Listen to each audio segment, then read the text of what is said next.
I was in a secret relationship with my boss, but when his wife discovered the truth, it all fell apart, destroying my career and my heart.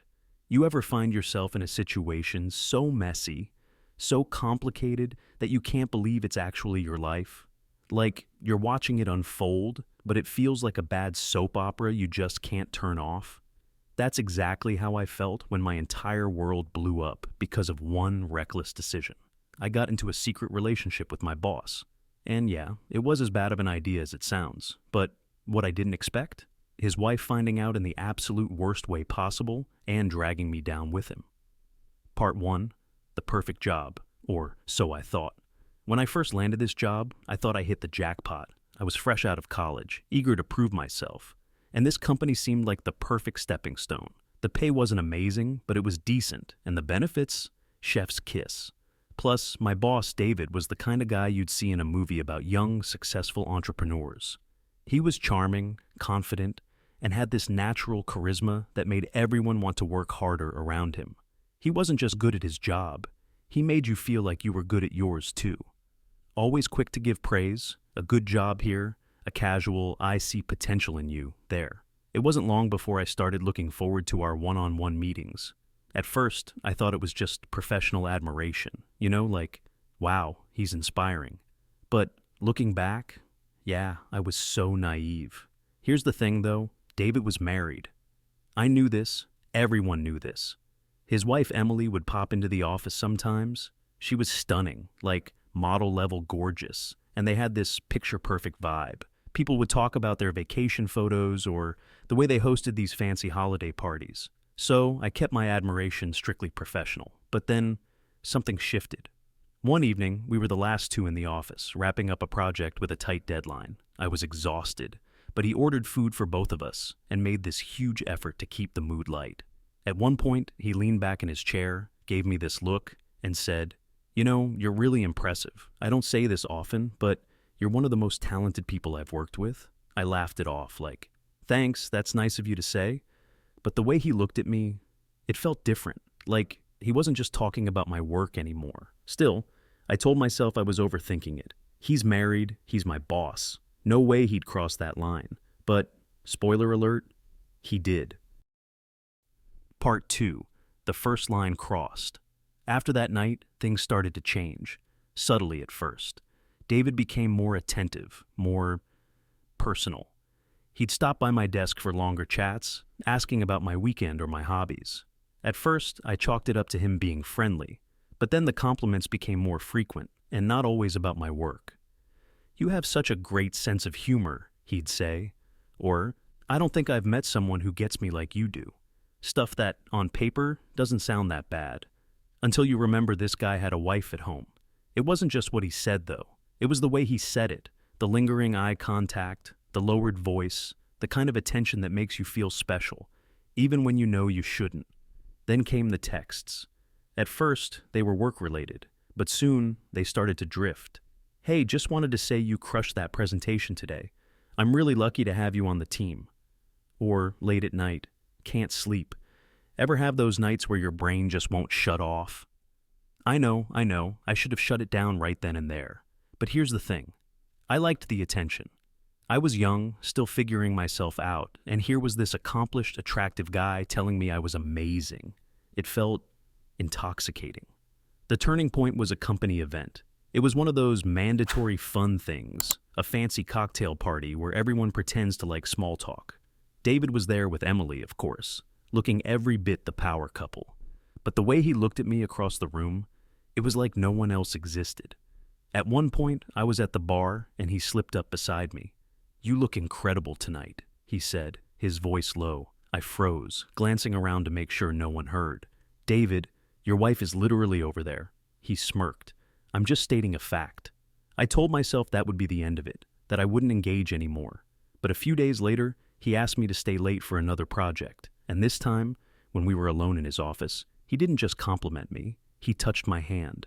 It was such a small thing, barely noticeable, but it sent a jolt through me. And that was it. The first real line crossed. Part 3. Falling deeper. After that moment in his office, things escalated faster than I expected. He didn't outright confess his feelings or anything dramatic like that. Instead, it was a slow, calculated build. He'd start, coincidentally, scheduling one-on-one meetings more often. The texts got flirty, and soon they weren't just late at night. They were happening during the day too. "Can't stop thinking about you," he'd text. Or, "Do you ever feel like you're just drawn to someone no matter how hard you try to ignore it?" At first I told myself I was just caught up in the attention. I wasn't actually doing anything wrong, right? But one night, he asked me to meet him outside of work. "Just a casual drink," he said. "A chance to decompress." I should have said no. I really should have. But I didn't. We met at this dimly lit bar across town, far enough from the office that we wouldn't run into anyone we knew. I showed up nervous as hell, half hoping he wouldn't actually be there. But he was, sitting in a corner booth, smiling in that easy, confident way that always made me feel like I belonged. The conversation started light. Work stuff, random jokes, nothing out of the ordinary. But then, after the second drink, he leaned in closer and said, "I can't stop thinking about you. I know this is wrong, but I can't help it." I remember my heart racing, my stomach flipping. It felt like one of those moments in a movie where everything else fades away, and then he kissed me. It wasn't some big, dramatic kiss. It was soft, almost hesitant, like he was testing the waters. But it was enough to cross a line we couldn't uncross. When I left the bar that night, I knew I was in way over my head. Part 4, the double life begins. After that night, everything changed. At work, we kept things professional. Mostly, but behind the scenes, we were texting constantly. Late-night messages turned into plans to meet up after hours. It was like we were living in our own little bubble, completely separate from reality. At first, I felt a weird mix of excitement and guilt. I knew it was wrong, but there was something addictive about the secrecy, the stolen moments, the whispered conversations. It felt like this dangerous, thrilling game. But David? He was acting like it was no big deal. He'd joke about how we were so careful that no one would ever suspect a thing. He made it seem easy, which only made me feel more tangled up in it. Still, every time I saw his wife, Emily, I felt sick to my stomach. She'd come into the office occasionally, smiling and chatting like everything was perfect. And I'd just sit there, forcing a smile, wondering how I'd become this person. Part 5, cracks in the facade. It didn't take long for the excitement to wear off. The guilt started creeping in. Slowly at first, but it was there. Every time David went home to Emily, every time I saw her name pop up on his phone during one of our meetups, it hit me like a brick. And then there was the paranoia. Were we really being as careful as David said? I started overanalyzing everything. How we looked at each other in meetings, how often we talked. I'd catch myself wondering if my coworkers could tell.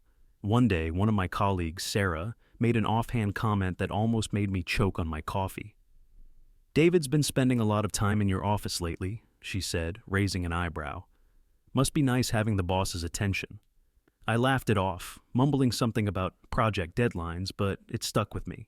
Was she just teasing, or did she suspect something? David, of course, brushed it off when I told him.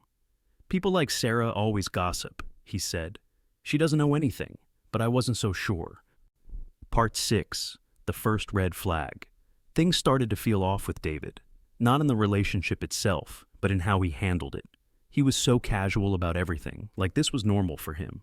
He'd tell me, "Don't worry, I've got this under control," anytime I voiced concerns. But then, one night, I noticed something strange. We were at his place. Yes, his place, which already felt risky. And his phone buzzed on the counter. Emily's name lit up the screen. He didn't rush to answer it. In fact, he just stared at the phone, almost like he was annoyed. "Aren't you going to get that?" I asked, trying to keep my voice light. "She can wait," he said, brushing it off. It was such a small moment, but it left me uneasy. The way he dismissed her so easily, it made me wonder how many other things he was brushing off. If he could do this to her, what stopped him from doing it to me someday? I tried to push the thought out of my head, but it lingered, like a splinter I couldn't quite pull out. Part 7, the slip-up. It was bound to happen eventually. We got careless. One Friday, David and I went out for drinks after work. It wasn't unusual for people in the office to grab a drink, but this time, it was just the two of us, and we didn't bother picking a spot far enough away. Halfway through the evening, I noticed someone from the office, Mark, walk in. My heart dropped. "David," I whispered. That's Mark, from accounting. David glanced over, unfazed. So what? We're just having drinks. Nothing inappropriate about that. But Mark gave us a look when he spotted us. A look that said he knew this wasn't just a casual work hangout. The next Monday, Mark didn't say anything directly, but there was a shift in how he acted around me. He wasn't rude or anything, but he definitely seemed colder. It felt like a warning, like he'd seen enough to start putting the pieces together. I told David we needed to be more careful, but he just laughed it off. People like Mark love to feel important. Let him think whatever he wants. His nonchalance was starting to feel less reassuring and more reckless. Part 8. The Confrontation. The fallout began on a random Tuesday when Emily showed up at the office unexpectedly. It wasn't unusual for her to visit, but this time felt different. She looked tense. Her usual bright smile was replaced with a forced one, and her eyes seemed to scan the room with laser focus. I tried to keep my head down, but when she walked past my desk, I swear she lingered. My stomach churned as I pretended to be busy typing, but I could feel her gaze on me. Later that day, David pulled me aside into his office. "Emily's been asking a lot of questions lately," he said, his voice low, "about us." I froze. "What do you mean about us? How would she even know?" "She doesn't," he said quickly, "but she's suspicious. Someone's been feeding her stories." My mind immediately went to Mark, or maybe Sarah. Had they pieced it together and said something? "What do we do?" I asked, my voice barely above a whisper. David leaned against his desk, rubbing his temples. "Nothing, just act normal. She has no proof." But Emily didn't need proof to make her presence known. The next day she came back to the office, and this time she made sure to say hello to me directly. "Hi," she said, her voice sweet but icy. Your name, right? David's always talking about you." I stammered something about working closely on projects, but the way she looked at me, it was like she already knew everything. Part 9. The Fallout. A few days after Emily's second visit, everything came crashing down.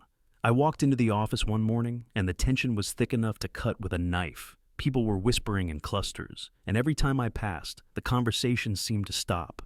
I got to my desk and found an email from HR waiting for me. The subject line alone, "meeting request," was enough to make my hands shake.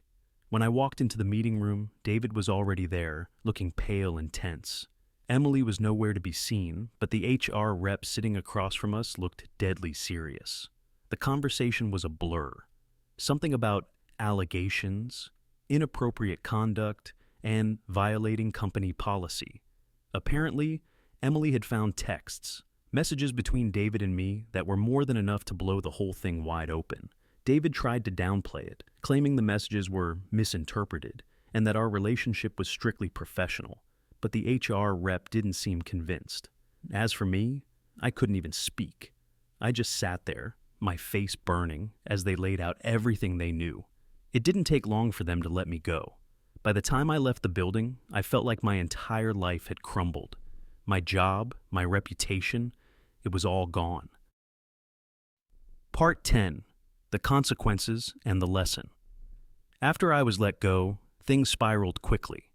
I tried to keep my head down, but the damage was done.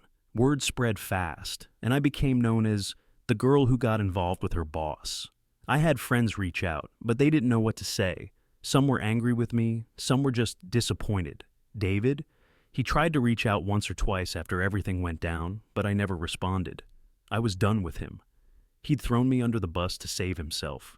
He told me everything would be okay, but I could tell from his texts that he was just trying to make sure he didn't look bad in front of his wife, his co-workers, anyone.